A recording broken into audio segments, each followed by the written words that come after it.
스바냐서 3장 14절부터 20절까지의 말씀을 가지고 네 손을 늘어뜨리지 말라라는 제목으로 함께 은혜 나누겠습니다. 스바냐서는 요시야 왕이 8살 때 왕이 됐던 이 요시야 왕 때에 기록되었습니다. 요시야 왕은 이스라엘 역사상 가장 패역했던 두 왕, 므낫세와 아몬 왕을 이어서 왕이 되었습니다. 그러니까 므낫세는 히스기야가 생명을 연장받고 그때 낳았던 아들이죠. 그런데 불행하게도 이 므낫세는 매우 패역했습니다. 이스라엘 역대기에 거의 최고에서 꼽힐 정도로 그렇게 악했던 왕이었습니다. 그리고 그를 이어서 왕이 됐던 아몬 역시 매우 패역한 왕이었습니다. 이 두 왕을 거치면서 이스라엘은 황폐할 대로 황폐해졌습니다. 그리고 이제 요시야가 왕이 되었는데 8살 어린아이가 왕이 된 겁니다. 그러니 그 당시에 이스라엘 상황이 얼마나 비참했을지 짐작해 볼 수 있는 거죠. 스바냐는 히스기야의 증손주입니다. 왕족 출신이었습니다. 그 이름 스바냐는 하나님께서 숨겨두신 자라는 의미예요. 하나님이 하나님의 뜻을 전하시려고 숨겨두셨어요. 하나님을 섬기는 사람들이 다 쓰러져가고 무너져갈 때 주님이 숨겨두셨던 사람, 이 스바냐. 이 스바냐를 통해서 하나님께서 이스라엘 백성들에게 하나님의 뜻을 전하고 있는 겁니다. 당시 상류 계층이었던 스바냐는 예루살렘의 타락상에 대해서 누구보다도 잘 알고 있었고, 그래서 그들에 대해서 신랄하게 비판하면서 이스라엘 회개를 촉구하고 경고했습니다.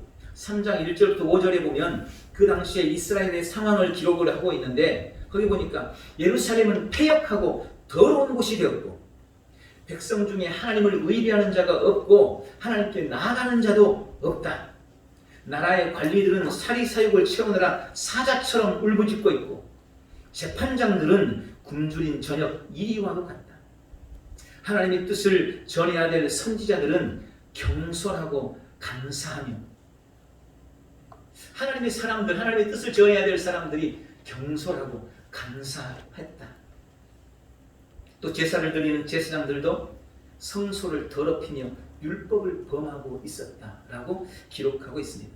이런 정치적인 타락, 종교적인 타락, 또 도덕적인 타락 앞에서 이방 민족들이 이스라엘을 욕되게 하고 있어요. 특별히 2장에 보면 모압과 암몬 자손들은 이스라엘을 조롱하고 비방하며 그들에게 모욕과 수치를 주고 있었습니다.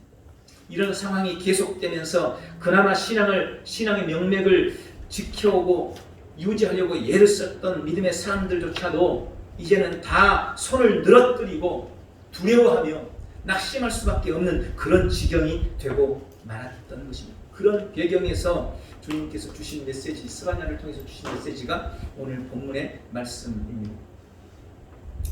저도 요즘 뉴스 보는 것이 겁나고 참 민망합니다. 아마 다 마찬가지일 겁니다. 코로나 이야기만 나오면 온통 교회에 대한 비난으로 가득합니다.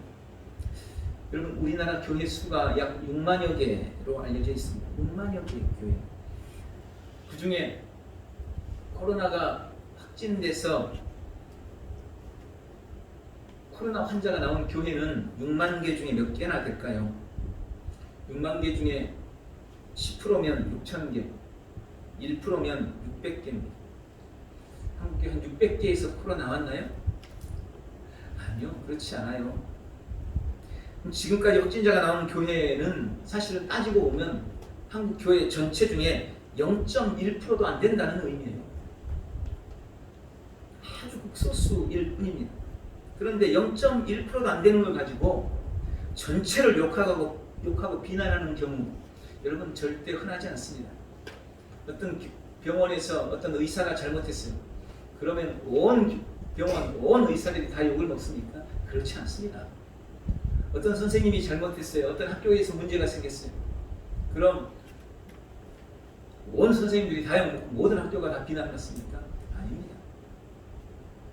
어떤 병원에서, 어떤 카페에서 코로나가 확진됐어요. 그럼 모든 카페 다 문 닫습니까? 아닙니다. 절대 그렇지 않습니다. 그런데 교회는 그렇지가 않은 것 같아요.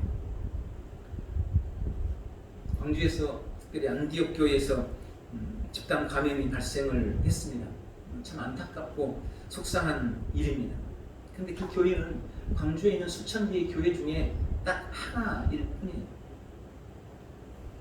그런데 이번에 광주시에서는 행정명령을 내려서 광주의 모든 교회의 현장 예배를 못하게 막아버렸습니다.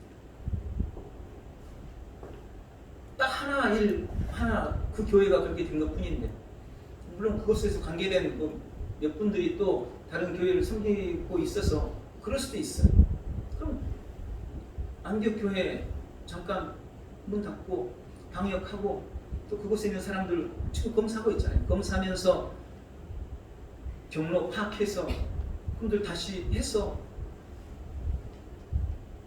치료하고 그러면 되는 것 아닌가요? 왜 전체 교회를 다 폐쇄를 시키고 대면 예배를, 현장 예배를 금지시킵니까? 일어나서는 안 될 일들이 지금 일어나고 있는 겁니다. 그리고 교회에서 한번 그런 확진자가 일어나면 온 매스컴에 온통 교회발 이번에도 뭐 그러더라고요. 다른 데서 몰랐는데 처음엔 경로를 몰랐는데 알고 봤더니 그게 교회발이었다. 교회발 아니 지금 질병관리청에서 경로를 알 수 없는 감염자가 이미 25%를 넘어섰다고 얘기하고 있어요. 25%는 10명 중에 몇 명입니까? 100명 중에 25명은 그 경로를 모르는 거예요. 아니, 교회는 코로나가 밖에는 없다가 교회 안에만 이상하게 묻어 있어가지고 교회에서부터 없던 감염자가 생기는 겁니까? 교회에 와서 감염이 된 그 사람도 어디선가에서 감염이 돼서 들어온 거죠. 그분도 대한민국 국민 아닌가요? 그런데 온통 교회발이라고 하면서 방송이 도배를 하고 거기 댓글들은 정말 차마 눈뜨고 볼 수 없을 정도로 교회에 대해서 비난하고 조롱을 일삼고 있습니다. 이미 상식을 넘어선 그런 비난과 조롱들이 판을 치고 있습니다. 아마 우리나라 교회가 세워진 이래로 이렇게까지 교회가 모욕을 당하고 수치를 당하고 조롱과 비난을 당한 적은 없을 것입니다. 이런 속에서 어떤 성도들은 자신을 감추고 어떤 성도들은 확진자가 나온 교회들에 대해서 우리는 그들과 다르다며 함께 비난을 하기도 합니다. 저도 요즘에 그런 일들이 참 스트레스가 됐던 것 같아요. 그저께 꿈에는 우리 교회 공무원들이 때려버려요. 경찰들하고.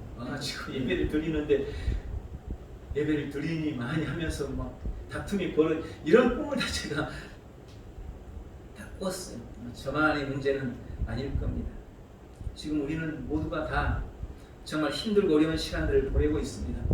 저도 이런 말씀 드리는 게 참 그래요. 여러분도 아마 듣기 싫을 수도 있을 겁니다. 그런데 저는 이 말씀을 준비하면서 그렇게 생각했어요.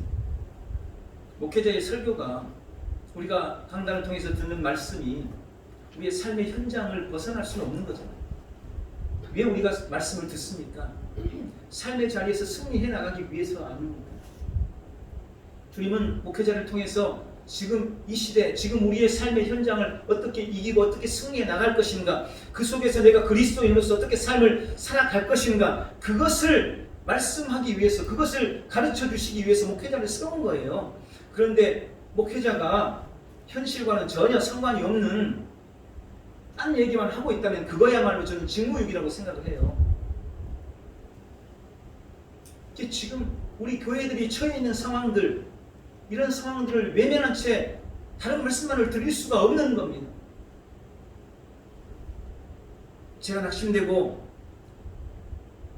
정말 힘들어할 때 오늘 이 메시지가, 이 말씀이 제게 용기를 주셨습니다. 오늘 이 말씀이 저뿐만 아니라 우리 모든 성도들에게도 힘과 용기가 되시길 바랍니다.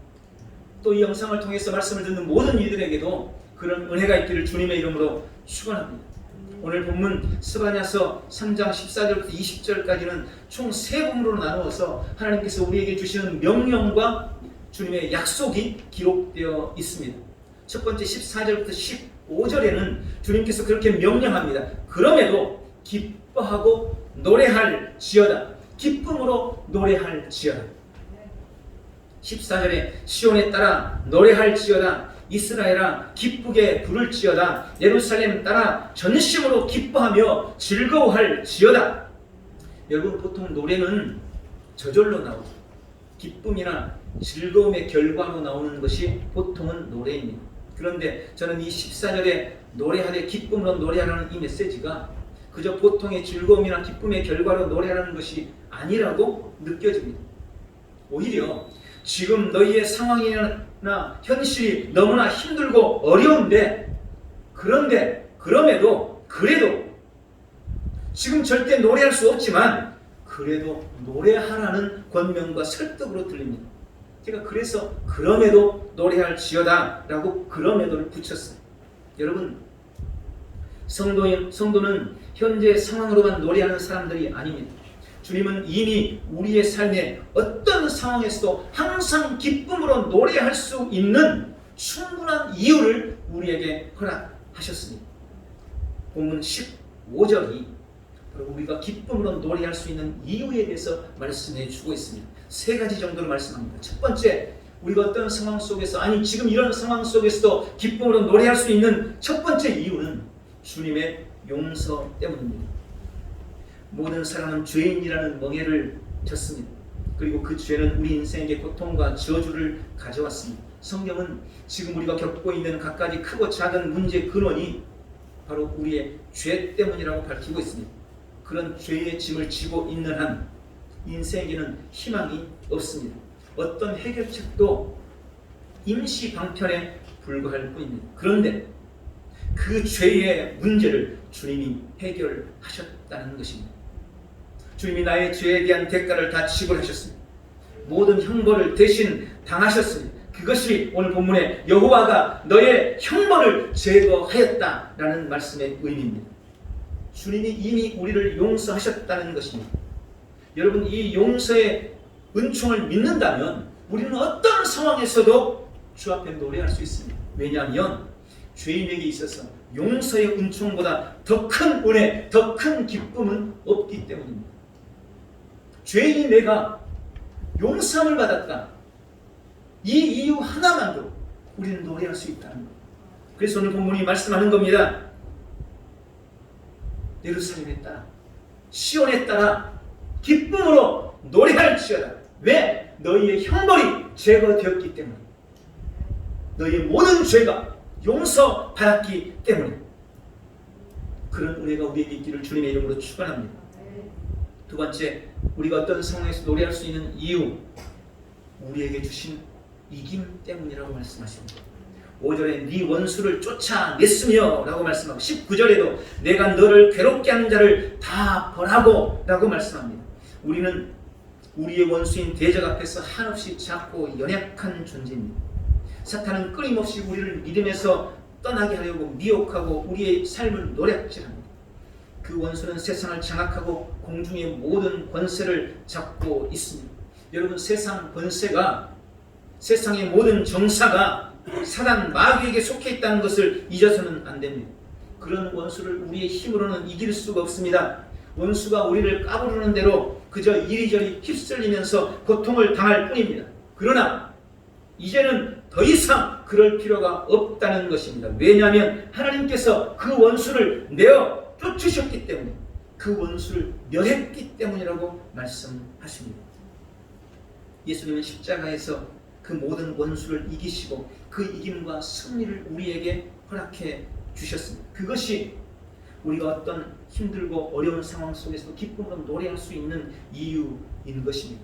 여러분, 지금 사탄이 우리를 공격하고 우리에게 주는 고통과 아픔에 속지 마십시오. 사탄이 두려워 보이는 것은 가면을 쓰고 있기 때문입니다. 그 가면 너머에는 이미 사탄의 머리가 깨졌고 사탄의 머리가 십자가로 말미암아 박살나 버렸어요. 사탄은 지금, 원수들은 이미 피를 철철 흘리고 있어요. 그럼에도 가면을 쓰고 있기 때문에 두려워 보일 뿐인 겁니다. 주님은 이미 우리에게 이김과 승리를 허락해 주셨습니다. 그 이김과 승리 때문에 지금 당장의 현실이 힘들고 어려워도 우리는 노래할 수 있다는 것입니다. 세 번째, 우리가 노래할 수 있는 이유, 하나님이 우리와 함께 하시기 때문입니다. 오늘 15절에 여호와가 네 가운데 계시니, 하나님이 우리와 함께 하신다는 겁니다. 내가 낙심하여 있는 이 자리에, 내가 울고 있는 지금 이곳에 주님이 나와 함께 하십니다. 나에게 고통과 아픔을 주는 힘든 내 삶의 한가운데에 나의 주님이, 전능하신 하나님이 나와 함께하고 계신다고 말씀하고 있습니다. 여러분, 삶이 힘들고 어려워도 아무리 고달파도 주님이 나와 함께하고 있다는 이 놀라운 사실을 잊지 마셔야 합니다. 믿음으로 주님을 느끼고 그분을 만지시려고 노력하셔야 합니다. 그분을 믿음으로 붙드시기를 주님의 이름으로 축원합니다. 전능하신 하나님이 지금 나와 함께하고 계시는데 어떻게 노래하지 않을 수가 있어요? 무서운 밤길을 걸어도 아버지의 팔을 붙들고 가는 아이는 흥겨워 휘파람을 불 수 있는 거예요. 흥얼거리며 노래 부를 수 있는 겁니다. 아빠의 손을 붙들고 있는데 지금 캄캄한 어둠이 뭐가 무서워? 우리는 지금 그런 은혜를 누리고 있습니다. 하나님이 나를 용서하셨고 나에게 이김을 주셨습니다. 전능하신 하나님이 지금도 나와 함께하고 계심을 믿고 날마다 기쁨으로 주님 앞에 노래하고 찬양하는 복된 성도들이 되시기를 주님의 이름으로 축원합니다. 두 번째, 오늘 16절 17절에 네 손을 늘어뜨리지 말라라고 명령하십니다. 16절, 그날에 사람이 예루살렘에 이르기를 두려워하지 말라, 시온아 네 손을 늘어뜨리지 말라. 앞에 말씀드린 것처럼 예루살렘이 극도로 타락했어요. 정치적으로, 도덕적으로, 종교적으로 타락했어요. 그나마 신실하게 믿음을 지키려고 애를 썼던 사람들조차도 이제는 더 이상 소망이 없다고 두려워하며 손을 떨어뜨리고 말았습니다.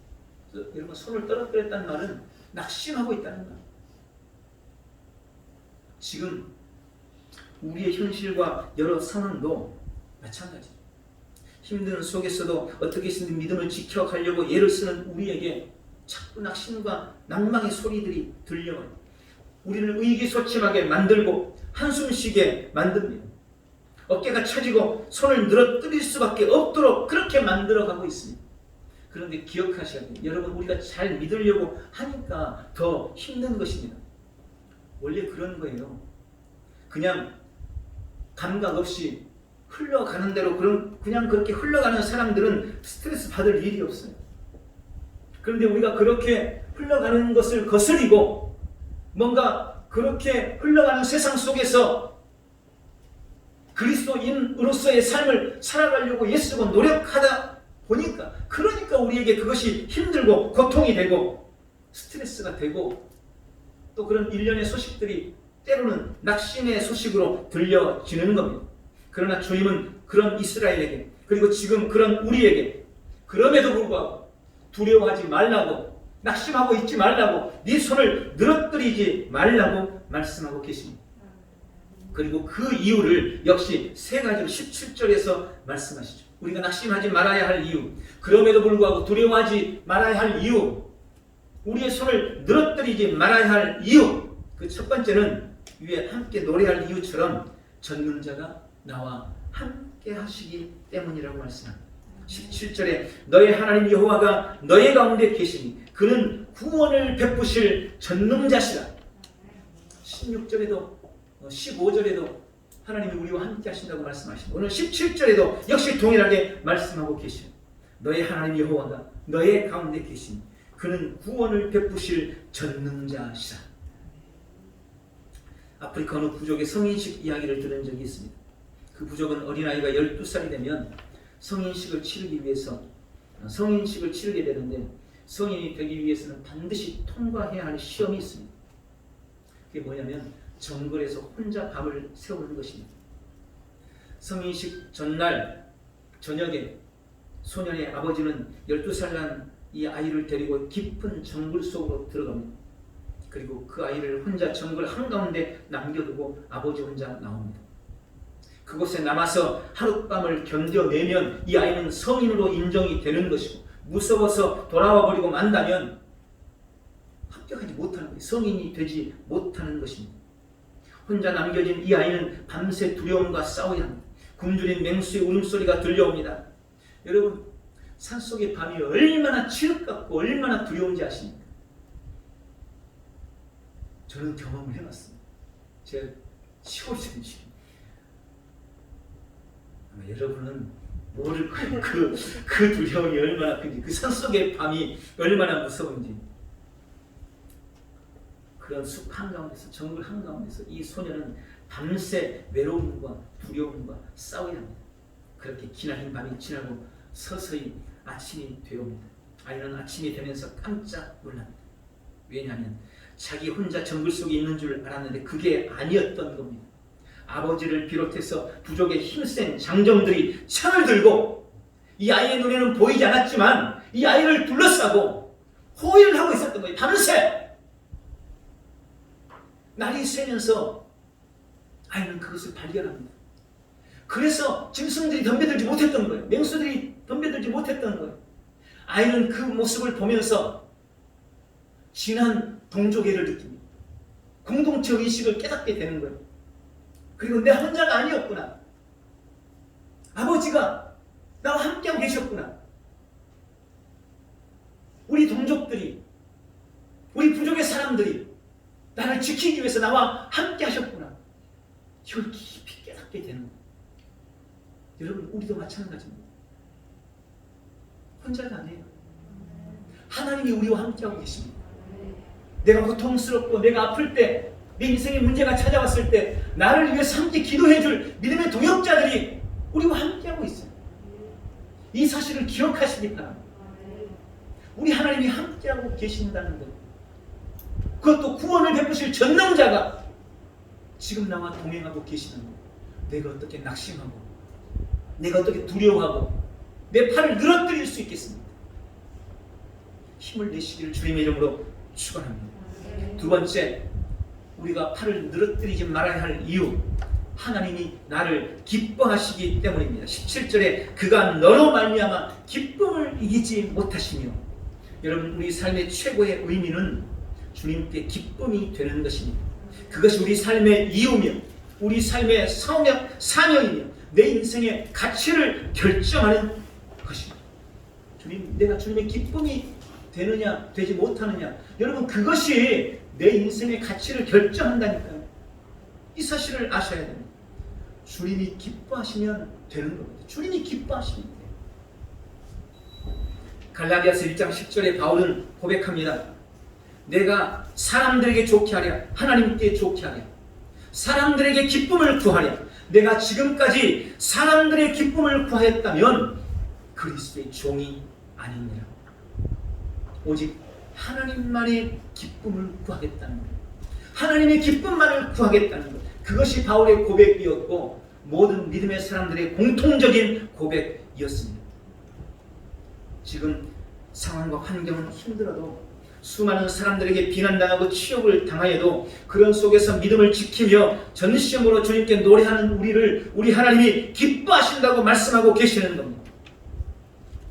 괜찮아, 힘든 건 내가 알아. 그래서 내가 너를 기뻐해. 너 때문에 내가 좋아서 어쩔 줄을 모르겠다. 너는 나의 기쁨이야. 우리 주님이 이렇게 말씀하시는 거예요. 그러니 네가 지금 하나님의 기쁨이 되고 있으니, 네가 그런 속에도 믿음을 지켜가려고 애쓰는 네가 지금 하나님의 기쁨이 되고 있으니 힘들다고 의기소침해 하지 마. 네 손을 늘어뜨리지 마. 어깨를 펴고 당당히 고개를 들어. 주님이 지금 우리에게 그렇게 말씀하시는 거예요. 너는 충분히 나의 기쁨이야. 그러니 낙심하지 마. 그러니 두려워하지 마. 그러니 네 손을 늘어뜨리지 마. 오늘 이 주님의 음성을 여러분의 영혼 깊이 들으시기 바랍니다. 여러분의 가슴으로 이 주님의 음성이 울려 퍼지기를 주님의 이름으로 축원합니다. 세 번째, 하나님께서 나를 사랑하시기 때문입니다. 여러분, 주님이 나를 사랑하시기 때문에 내가 팔을 늘어뜨리지 말아야 합니다. 성경에 하나님께서 우리를 사랑하신다는 표현이 참 많습니다.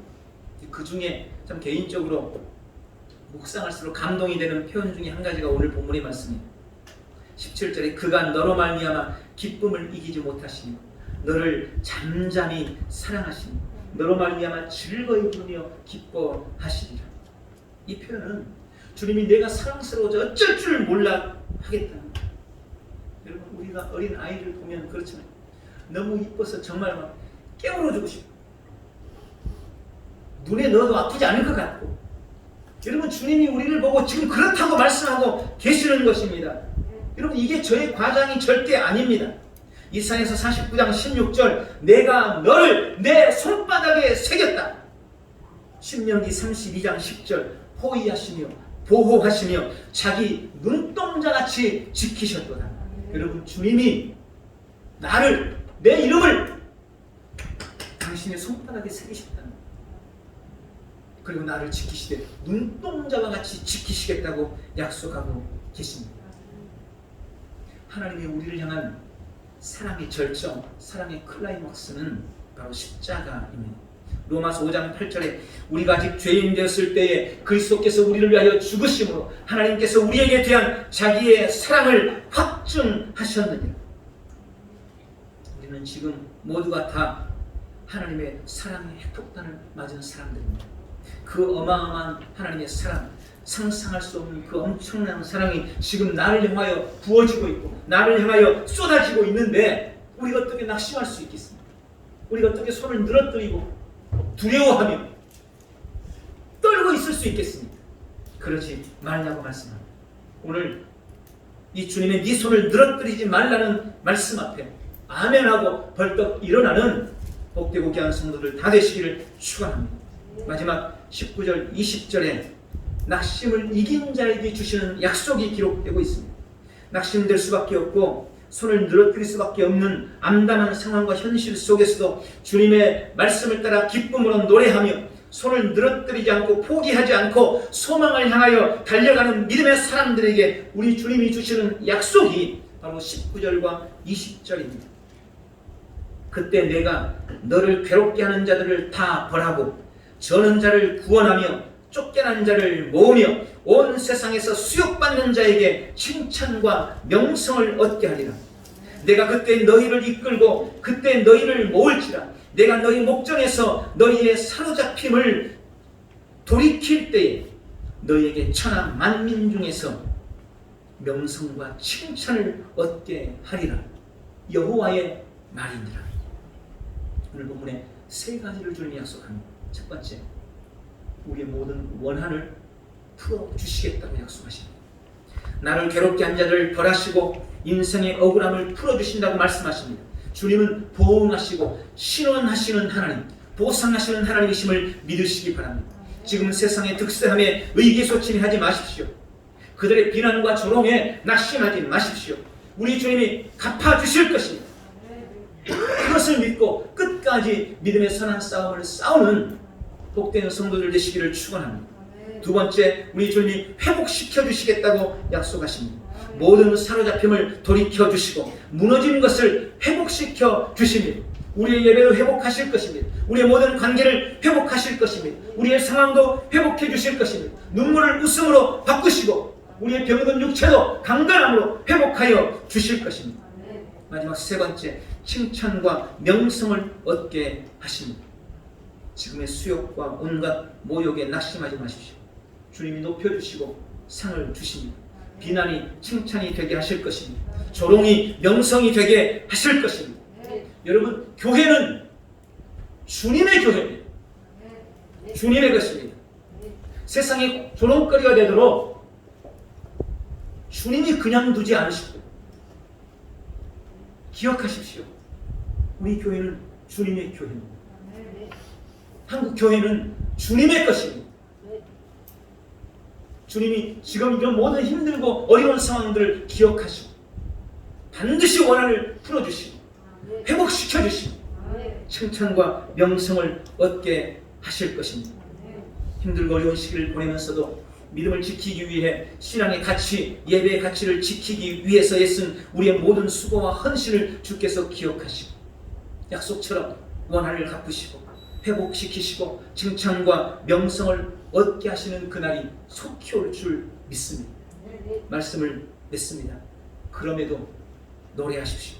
기쁨으로 주님을 찬양하십시오. 주님은 언제나 우리의 찬양의 이유가 되십니다. 세상의 비난과 온갖 핍박에 두려워하지 마십시오.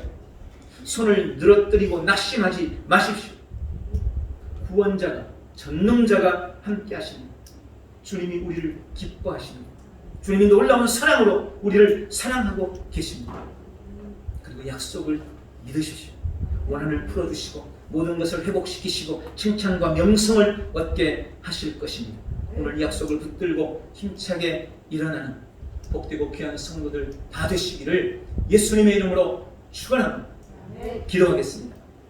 전능하신 하나님 아버지, 힘들고 어려운 시간들을 보내고 있지만 이런 속에서 우리에게 주시는 주님의 명령과 귀한 약속을 다시 한번 붙들고 의지하며 믿음으로 나아가도록 도와주시니 감사합니다. 날마다 기쁨으로 주님을 찬양하고 노래할 수 있도록 은혜를 베풀어 주옵소서. 아무리 힘들고 어려워도 낙심하지 않게 도와주옵소서. 두려워하지 않게 도와주옵소서. 우리 팔을 늘어뜨리고 있지 않도록 은혜 베풀어 주시옵소서. 우리 주님께서 우리에게 약속하시는 하나님 아버지, 우리의 원한을 풀어주시고 우리를 회복시켜 주시고 명성과 칭찬과 명성을 얻게 하려는 이 약속의 말씀을 믿음으로 붙들고 날마다 선한 싸움을 힘써 싸우는 복되고 귀한 성도들 다 되도록 축복해 주시옵소서. 예수님의 이름으로 기도하옵나이다. 아멘.